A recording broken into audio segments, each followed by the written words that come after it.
작품 2, 나상이라는 작품입니다. 이호철의 작품인데요. 나상의 뜻은? 벌거벗은. 그렇지. 벌거벗은 어떤 형상이란 뜻인데, 자, 이 작품에서는 지금 두 인물이 나오는데요. 그 중에 여기 동생이야, 형이야? 형을 여기서는 외려 순수한 존재. 자, 어떤 옷가지를 하나도 거치지 않은 것처럼 순수한 존재로서의 형을 여기 나상이라고 있어. 자, 갈래는 지금 액자식 소설이라고 했으니까 작품 외부 이야기와 내부 이야기가 같이 있다는 거. 자, 그 다음에 배경은 한국 전쟁이니까 6.25 전쟁 이후. 그러니까 전쟁 이후에 이제 포로가 되어가지고 이제 북송되는 과정이라고 보면 되고요. 자, 시점은 외부 시점은 1인칭 관찰자 시점을 취하고 있다. 그 다음에 내부 이야기는 전지적 작가 시점. 자, 시점이 혼돈되어 있으니까 이거 좀 정리해야 되고. 자, 그 다음에 주제는 근원적 인간성의 소중함과 극한적 상황 속에서 모색하는 올바른 삶의 자세. 과연 진정한 바른 삶의 자세가 어떤 거냐? 자, 이거에 대해서 우리가 모색하는 그런 소설입니다. 자, 특징 두 가지. 자, 외부와 내부 이야기의 서술 시점이 다르다는 거.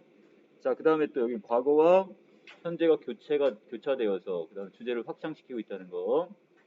자, 외부 먼저 갑니다. 시원한 여름 저녁입니다. 자, 여기 외부 이야기니까 몇 인칭 시점? 여기 1인칭 관찰자로 보면 되겠네요. 자, 지금 시꺼먼 구름대가 몰려오고 중간중간에 번개불이 치고, 자, 이걸 봐가지고 전체적으로 분위기가 어때? 그렇지. 뭔가 지금 아랫부분에 어두운 분위기를 형성하는 배경 묘사. 자, 그래서 자, 둘이 지금 누구와 누가 같이 있는 거야? 철과 나가 지금 같이 있는데, 자, 여기서 왠지 막연한 원시적인 공포감 같은 소심한 느낌에 사로잡혀서 무한정 묵묵히 앉아만 있습니다. 자, 그리고 자, 철은 먼 하늘가에 시선을 둔 채 담배만 피워 먹네요. 뭔가 좀 착잡한 내면적 심리를 이 담배를 통해 지금 드러낸다 보면 될 것 같아. 자, 그러니 한없이 이렇게 한동안 말없이 앉아 있다가 철이가 문득 다음과 같은 이야기를 들려줍니다. 자, 이 다음과 같은 이야기가 바로 뭐가 되는 거야? 바로 작품 안에 있는 내부 이야기. 바로 이걸 통해 우리가 액자식 구조를 알 수 있는 거고. 자, 그 다음에 내부 이야기입니다. 여기서부터가 이제 전지적 작가 시점이 되겠네요. 자, 형은 27살이고 동생은 22살. 자, 이 상황에서 형이 둔감하다고 했으니까 뭔가 모든 일에 감각이 좀 무뎌졌습니다. 그리고 솔직하고 모자란 사람이라고 그랬으니까 자, 인물의 성격을 어떻게 제시? 자, 직접적으로 제시하는 부분이 보인다. 자, 해방 이듬해니까 1946년에 38선 위를 넘어가지고 결국 모두 여기 넘어왔다고 했으니까 자, 어디로? 남쪽으로 내려온 거야. 그래서 월남을 했다 이렇게 얘기를 합니다. 자, 그런데 다른 사람은 모두 긴장해서 제대로 숨도 못 쉬는데 자, 거기서 큰 소리로 뭐라고 얘기해버려? 야, 이게 바로 그 38선이구나 이렇게 얘기하는 걸 통해서 정말 눈치 없고 순수한 인물이죠. 자, 이걸 간접적으로 누구의 성격을? 형의 성격을 제시하는 부분. 자, 그래서 여기는 자, 따옴표가 있는 부분들은 다 간접 제시로 보면 되겠고 거기에 비해서 여기 따옴표가 없이 서술자에서 직접 제시하는 부분도 있었어요. 자, 그 다음에 아버지는 그런 형을 지어 박았고 그 다음 형도 울고 엄마도 찔끔찔끔 울고 자, 아버지는 애초부터 어떻게 했다고? 형을 단념하고 있으니까 자, 그 다음에 거기서 어머니는 또 불쌍해서 예, 동정을 하고 있고 자, 물론 동생에 대한 형으로서의 어떤 체면이나 위신도 어떻게 됐다? 거의 없는 전혀 신경 쓰지 않아서 자, 형은 자, 철들자부터 형에 대해서 어떻게 해? 동생은 늘 쓴 웃음을 지었답니다. 자, 이때 쓴 웃음은 어떤 태도? 냉소적 태도가 되겠네. 자, 아랫부분에서 액자식 구조 두 개. 자, 여기서 외부 이야기는 자, 노란색 부분 형이 철이에게 나에게 자, 어떤 형제에 대한 이야기를 들려주는 부분. 자, 그다음 내부 이야기는 바로 이 파란색 부분. 자, 형과 동생이 포로로 북송되던 중에 형이 죽음의 어떤 이야기를 전해주는 거죠. 자, 하나의 이야기 안에 또 하나의 완결된 이야기가 있으니까 이걸 액자식 구성이라고 해. 자, 그 다음에 자, 동생은 전체적으로 어떻다? 오연한 성미와 잘 어울려 있었다고 했으니까 오연하다, 거만하다. 이것도 직접적 제시로 볼 수 있겠네. 자, 오른쪽에 갑니다. 본인이 되기 전 동생이 형을 대하는 태도는 늘 어떻게? 형을 탐탁하지 않게 생각을 했고, 자, 무시를 했죠? 자, 이런 무시하는 태도를 보였습니다. 자, 그 다음에 아랫부분. 자, 어머니는 또 형에 대한 아버지의 단념이나 동생의 이런 투가 더 서러웠는지, 자, 늘 어머니도 같이 훌쩍훌쩍 우시네요. 자, 그 다음에 6.25 사변이 일어납니다. 형제가 다 군이, 왜? 남쪽으로 월남을 한 상태야. 그리고 나서 전쟁이 터졌단 말이야. 자, 그래서 두 사람은 결국 국군, 군인이 되어서 전쟁에 참전을 했지만, 결국 둘 다 포로가 됐네. 자, 1951년 가을입니다. 북의 포로로 잡혀가지고 북쪽으로 어떻게 되고 있다? 자, 후방으로 인계되고 있다고 했으니까, 자, 거기서 우연히 두 사람이 덜컥 만났네. 자, 이걸 소설의 어떤 성격, 우연성이죠. 자, 두 사람은 결국 통천, 바로 강원도 이 통천군 여기에서 만나게 됐고, 형은 너무 반가운 나머지 동생을 보고 울지만, 자, 지금 옷에 걸친 행색을 봤더니 야전 잠바에 맨머리 바람이고, 자, 털럭털럭한 늘어진 군화를 신었다고 그랬어요, 지금. 자, 거기에 비해서 동생은 어떻게 형을 아는 척해 안 해? 자, 외면을 한다는 걸 봐가지고, 자, 정신적인 어떤 심리적 거리감을 느끼네요. 형에 비해서는 몰골이 어때? 지금 깔끔하고 산뜻한 초록색 군작업복을 입은 걸 봐서 뭔가 그 상황에 잘 적응을 했던 것 같아. 자, 10월달 밤이라 꽤 선들선들해졌다고 했으니까 날씨가 이제 조금씩 추워지는 늦가을이 왔네요. 자, 형은 자꾸 동생 곁에서 자꾸 꿀쩍꿀쩍 자, 울고 있습니다. 자, 이걸 통해서 두 사람의 성격이 좀 다르죠? 자, 어디로 가냐? 자, 오른쪽입니다. 인물의 성격인데 형은 솔직하고 천진난만하긴 하지만, 자, 현실에 잘 적응하지 못하는 인물. 자, 거기에 동생은 결국 어떻게 우연하고 거만하며 냉철하고 현실에 잘 적응하는 인물. 자, 이렇게 나누면 되겠죠? 자, 그 다음에 결국 나중에 보면 알겠지만 형은 결국 어떻게 돼? 결국 여기에 적응하지 못하고 결국 죽게 되는데, 동생은 결국 끝까지 살아남는단 말이야. 자, 그런 동생 입장에서 형의 죽음 앞에서도 결국 외면을 해버린 자기 자신에 대해서 이제 죄책감도 느끼고, 과연 이게 올바른 삶이 어떤 것인지에 대해서 자기 이제 혼자 반성하는 내용이야. 자, 그 다음에 자, 뒷부분에서 결국 어떻게, 자, 경비병들도 잠이 들었고, 그 다음에 밤기러기가 울며 지나가는 장면. 자, 중략 부분에서는, 자, 결국 형은 가끔가 계속 울기만 해. 가족 생각을 하며. 동생은 거기에 대해 아무 반응을 보이지 않는데, 자, 이것이 이제 서로 계기가 이제 동생이 이제 마음의 태도를 바꾸게 되는 계기가 하나 있었어요. 그게 바로 뭐예요? 형이 경비병에게 얻은 밥 한 덩어리를 동생과 나눠 먹게 되죠. 자, 여기에서 이제 동생은 이제 마음의 문을 열게 됩니다. 자, 그래서 형의 인간적인 모습에 마음을 열었고, 형이 울면 외면하지 않고 함께 울게 됐고, 자, 그만큼 심리적 거리는 가까워졌네. 자, 그 다음에 다음 공간이 어디로? 원산으로. 강원도에서 이제 저 북쪽으로 이제 넘어갔어. 자, 그리고 첫눈이 흩날렸습니다. 가을에서 언제로 시간이 바뀌었고, 겨울로 바뀌었고. 자, 형은 눈 보면서, 와, 겨울 다 됐네. 자, 되게 천진난만하네요, 지금. 자기가 포로로 끌려가는 것도 생각을 안 하고. 자, 눈 같은데 원래 감수성에 젖어 있으니까. 자, 그 다음에 여기서 물론 감시병들의 감시가 있으니까 이제 귀가 되고 이렇게 얘기하는 장면이었고요. 자, 그 다음에 아래로 내려가겠습니다. 자, 어느덧 양덕에 도착을 했답니다. 양덕이 어디야? 자, 강원도에서 출발해서 결국 통천, 여기서 원산, 양덕까지 왔습니다. 지금 벌써 옆에 평양이 보이네요. 그 정도로 어떻다는 거예요, 지금? 북에 넘어간 게 아니지. 어디로 이제 북으로 이제 북송이 되고 있는 상태야. 남한에서 북쪽으로. 자, 그 다음에 양덕 지나고 겨울 복장, 이제 경비병들은 다 겨울 복장으로 갈아입었네요. 날씨가 많이 추워졌을 거야. 자, 형은 그걸 보고 어떻게? 자, 선망의 표정을 지었다고 했으니까, 선망의 표정이란, 그렇지, 불안한 표정을 지었어. 자, 아래로 내려가서 어느 날 밤인데, 자, 갑자기 형이 누구 생각이 난대요? 그 새끼 생각이 난대요. 그 새끼는 누군데? 그렇지, 그 경비병. 자, 마음씨 착했던 경비병 생각을 하고 있네요. 자, 그런데 형이 갑자기 난 원래 다리에 담증이 있는데 널도 알지 않니? 요새 좀 이상한 것 같아 그랬는데 자, 여기서부터 형이 결국 나중에는 다리를 더 절게 되고 이것 때문에 어떻게 됐어? 이제 죽게 되는 바로 비극적 결말을 암시하는 복선입니다. 자, 왼쪽에 보면 형의 몸 상태를 나타내면서 비극적 결말을 암시하고 있는 구절을 찾으라고 했으니까 자, 바로 이 부분에 원래 난 담증이 있다 이 부분 찾으면 되겠네요. 자, 동생이 지금 형을 돌아보면서 이제 쓸쓸하게 웃으면서 저기 했더니 자, 복성이 좀 된 것 같아. 자, 그랬더니 지금 어떻게 그냥 형이 그냥 웃어줍니다. 자, 칠성아, 이게 바로 나중에 이야기를 지금 전해주는 외부의 철이겠죠, 철이. 자, 몹시 춥구나 이렇게 얘기하면서 자, 칠성아, 칠성아, 내 다리가 좀 이상해 그랬습니다. 자, 계속해 똑같은 대화가 지금 반복되고 있는데요. 자, 그만큼 이제 형의 상황이 지금 악화가 되고 있는 것 같고 자, 동생은 아무것도 해줄 수 있는 게 없이 같이 눈물만 흘려줄 수밖에 없습니다.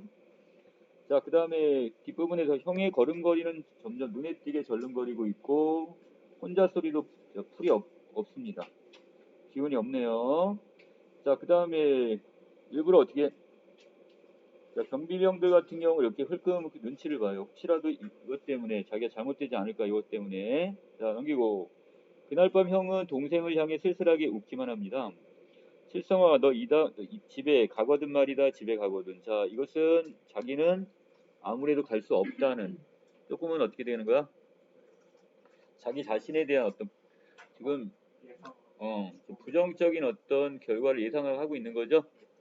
자, 그래서 형은 지금 여기서 오른쪽에 봅시다. 극한 상황 속에서도 동생을 걱정한 인간적이고 희생적인 태도를 보이죠. 나중에 거기서 이제 동생은 어떻게 이송 과정에서 이제 점차 형에게 이제 마음을 열긴 하는데 자, 아랫부분에서 뭐라고 얘기하냐. 날씨가 점점 어떻게 바람이 점점 세게 불기 시작합니다. 그리고 고정문이 습기 어린 소리를 내며 열리고 닫히고 하고 그다음 문이 열릴 때마다 눈 덮인 초라한 들판이 부유스름하게 아득히 뻗쳐 있다고 했으니까 자, 뭔가 전체적으로 앞날을 지금 우리가 예견할 수 없는 불안한 처지인 것 같아요. 자, 또 여기서는 이번에 동생이 계속해서 울기만 합니다. 근데 형이 외려 이번에는 왜 우니? 자, 이렇게 얘기를 하고요. 자, 결국 감정을 공유하면서 결국 전쟁의 극한 상황에서 서로 이제 형제를 나누고 있네. 자, 며칠이 지났더니 형은 절룩거리는 것이 더 심해졌나 봐요. 자, 그러면서 옛날처럼 웃지도 않고 또 말도 별로 없어요. 그리고 누구의 눈치만 보고 있어? 혹시 경비병의 그 눈치만 흐뭇거리고 보고 있습니다. 자, 그리고 그날 밤에 지금 한방눈이 내리는데 자, 형이 지금 동생한테 뭐라고 얘기하는 거야? 자, 무슨 일이 생겨도 날 형이라고 그러지 마라 이렇게 얘기를 하네요. 자, 울지도 말고 모른 채 해라 이렇게 얘기했어요. 자, 그 다음에 동생은 일부러 어떻게 자, 실없는 척 하면서 야, 눈 많이 내리네 이렇게 했는데 일부러 밝은 척을 하고 자, 이것이 외려 결말의 비극적 분위기를 더욱 고조하게 됩니다. 자, 뒷장 자, 형이 짓거릴 소리를 자기가 지금 대신하고 있다고 생각을 했고요.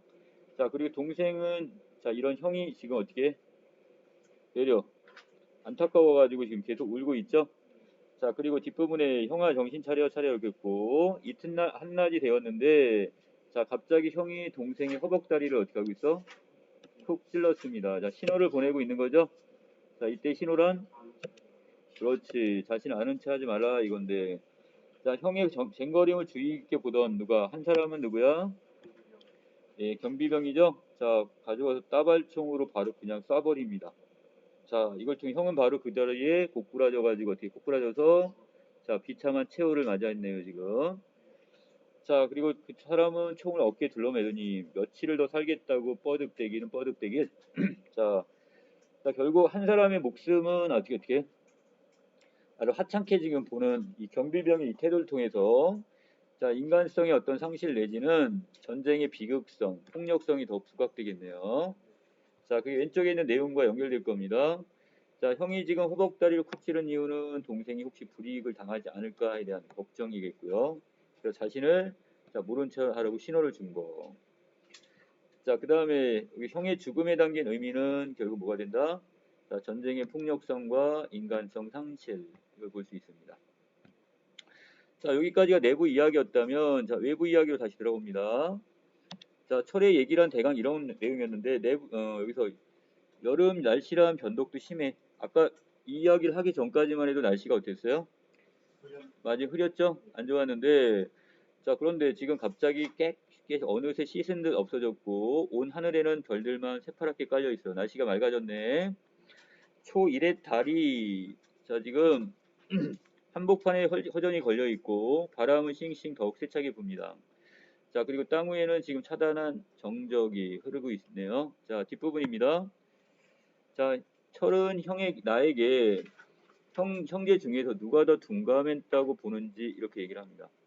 그냥 봤을 때는 형이 더 둔감한 것처럼 보여. 왜 세상 물정이 어둡고 눈치가 없단 말이야. 하지만 결국 어떻게? 이 동생은 결국 형을 아는 척을 안 했던 거죠. 형은 그래도 어떻게? 동생을 해서 어떤 일부러 지금 목까지 주면서 눈치나 신호까지 주면서 모른 체 하라고 했지만, 자, 이때 동생은 결국 그걸 계속 모른 척 했다는 말이야. 자, 결국 여기서 동생이 만포진의 수용소에 있다 포로 교환 때 나왔다고 말을 하고, 자신이 어릴 적 이름이 칠성이, 바로 동생 철이는 동일이 인물이 되겠네. 자, 현실에 순응하며 살았던 자신의 삶이 옳은 것인지, 자, 회의를 느낀다고 했으니까 현실에 순응한 것은 그 상황에서 자기도 위험에 빠질까봐 형을 모른 척한 거겠죠. 그리고 자기는 살아남았단 말이야. 자, 그 다음에 밑에 잠깐 퀴즈에서 외부 이야기의 서술자는 누구다? 바로 1인칭 관찰자 시점이니까 나가 되겠고요. 천진난만한 형의 죽음을 통해 결국 무엇의 전쟁의 비극성과 폭력성이 강조, 그 다음에 액자식 구조. 내부 이야기의 서술자는 철이가 아니라 누구예요? 작가가 아니지. 나가 되겠죠? 내부 이야기니까. 이건 전지적 작가 시점이니까 작가로 보는 게 맞네요. 자, 그 다음에 뒷부분에 동생은 포로로 이송되는 과정이 형에 대한 태도가 바뀌었어요. 맞아요? 자, 이러한 인물은 그럼 무슨 인물? 성격의 변화가 있으니까. 자, 이런 인물을 우리는 입체적 인물이다 이렇게 얘기하는 거죠. 그렇지. 평면적이 안 변하는 거고. 자, 여기 형은 안 변했으니까 형은 평면적 인물이 되는 거고. 자, 거기에 비해 여기 동생의 성격은 변했으니까 입체적 인물이 됩니다. 자, 그 다음 1번 부분에, 자, 형과 동생의 성격을 파악하라고 했는데, 형은 둔감하고 어리숙하지만 강한 형제가 있죠. 자, 순수하고 천진난만한 인물이고요. 동생은 뭔가 지금 거만하고 오만한 성격에, 자, 강한 형제, 마지막 부분에서는 바로 강한 형제를 느낍니다. 자, 그 다음에 여기 입체적 인물 정리됐죠? 자, 제목이 나상과 관련 있는 인물 그랬는데, 순수한 인간 본연의 모습을 의미하면서 나상과 관련된 인물은 형, 맞죠? 자, 형이면서, 자, 외부의 폭력에 무방비하게 노출되어 있는 희생이 되는 인물로서 인간의 근원적인 인간성의 소중함을 드러낸 인물입니다. 자, 그 다음에 여기 따발층을 지금 휘두르는 이 인민군의 어떤 이런 모습을 통해서 결국 뭘 드러낸다? 전쟁의 폭력성, 그 다음 인간성 상실을 형성한 부분이다. 이렇게 볼 수 있겠네요. 자, 액자식 구성이었는데, 자, 내용과 형식적인 면에서, 자, 여기서 외부 이야기는 1인칭 시점에서 내부 이야기는 전적 작가 시점이라고 했어. 자, 그래서 이걸 만약에 다 1인칭 시점으로 바꿨을 때 어떻게 되느냐 이걸 물어봤네. 자, 그러면 여기서 그의 내면 세계는 그대로 보여지긴 하지만 서술자니까, 자, 형의 내면 심리는 어떻게 해요? 볼 수 있나요, 없나요? 못해요. 그럼 전달한 내용에 대한 어떤 한계가 있을 수밖에 없겠죠. 자, 그래서 이것이 한계점. 자, 뒷부분에서 철이가 한 말을 바탕으로 액자식 구조가 작품의 주제의식을 형성하는데 어떤 영향을 미쳤냐 그랬는데, 자, 이런 얘기를 하네. 자, 너는 어떻게 생각하니? 형이라는 사람의 모자람이라든가 혹은 둔감한 것을 결국 형의 둔감이란 어떤 표준에 의한 의례적인 몸짓이라는 상냥스러움이나 상대편의 눈치껏 적응하고 또는 냉연하게 쌀쌀맞다 할 수 있는 능력의 어떤 결핍. 자, 이런 것을 두고 하는 말이 아니겠느냐 말이다. 결국 이런 상황이나 여기에 지금 눈치가 없을 뿐이지. 자, 그러나 동생은 그렇지 않았어. 그 표준에 의거해서 생활을 다뤄 나가는 마음에 긴장을 늘 잃지 않고 있었대. 어떻게 보면 동생이 더 그 시대 또는 상황이 잘 적응을 한 거지. 자, 그런데 뒷부분에 보면, 자, 그러나 포로로 잡힌 그들 형제 중에 누가 더 둔감했느냐 보겠느냐, 형이냐 동생이냐, 둔감이란 뜻부터가 어떻게 되느냐, 과연 누가 이렇게 얘기했는데, 자, 바로 이거 뭘 얘기하는 거야? 과연 그 상황 속에서도 결국 형을 끝까지 보살피지 못하거나 자기가 동생이라는 걸 밝히지 않았던 것이 과연 이것이 정말 눈치가 있는 것이고 둔감하지 않은 것이냐, 뭐 이런 걸 좀 얘기하고 있네요. 그리고 외려 형은 어떻게 했어요? 마지막에 동생이 혹시 다칠까봐 그러니까 아는 체 하지 말라고 신호까지 줬단 말이야. 자, 그렇다면 결국 어떻게 보면 동생이 더 둔감한 인물은 아닐까 이런 생각이고, 자, 자기 이름이 바로 뭐래? 칠성이란 걸 고백을 하네요. 자, 이걸 통해서 전체적으로 이 시점이나 이걸 통해서 액자식 구성이 작품의 주제가 전쟁의 비극성에 머물지 않고 더 나아가서 올바른 삶의 자세가 어떤 것이냐 여기에 대한 방향성으로서 확대가 된다는 얘기죠. 자, 여기까지 듣고 자 3번입니다.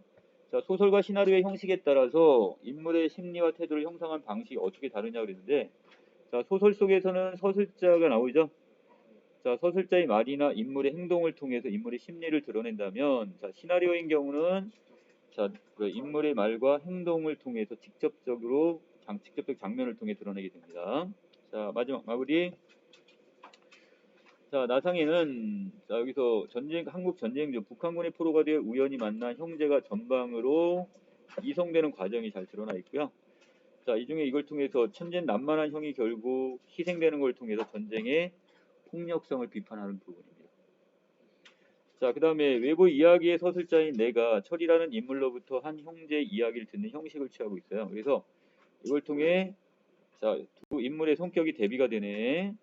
자, 그리고 형은 지금 어때? 지금 뭔가 어릴 적부터 모자라 보이고 자주 우는 사람인데 반해서 동생은 자, 그 현실에 어려운 환경 속에서 잘 적응하는 냉철한 인물이 되겠죠.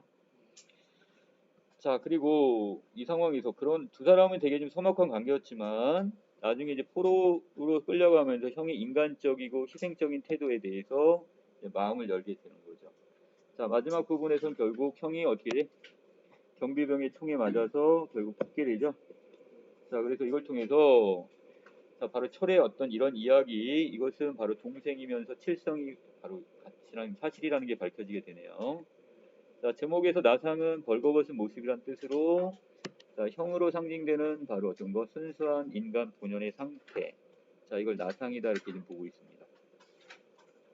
자, 이런 점에서 이 소설은 철부지랄 만큼 순진한 형의 모습과 현실에 잘 적응하는 다른 인물의 모습을 대비함으로써 동생의 모습을 대비함으로써 자, 삶이란 과연 무엇에 관한 근본적인 성찰을 다시 한번 하는 거네요. 자, 그러면 자, 이걸 통해서 지금 문제를 전체 맨 마지막 부분에서 자, 주제의식과 연결한다면 자, 근원적 인간의 어떤 소중함, 인간성의 소중함과 과연 어떤 것이 올바른 삶의 자세인지 이거에 대해서 우리에게 성찰하는 시간을 갖게 해주네요. 이 작품을 우리는 여러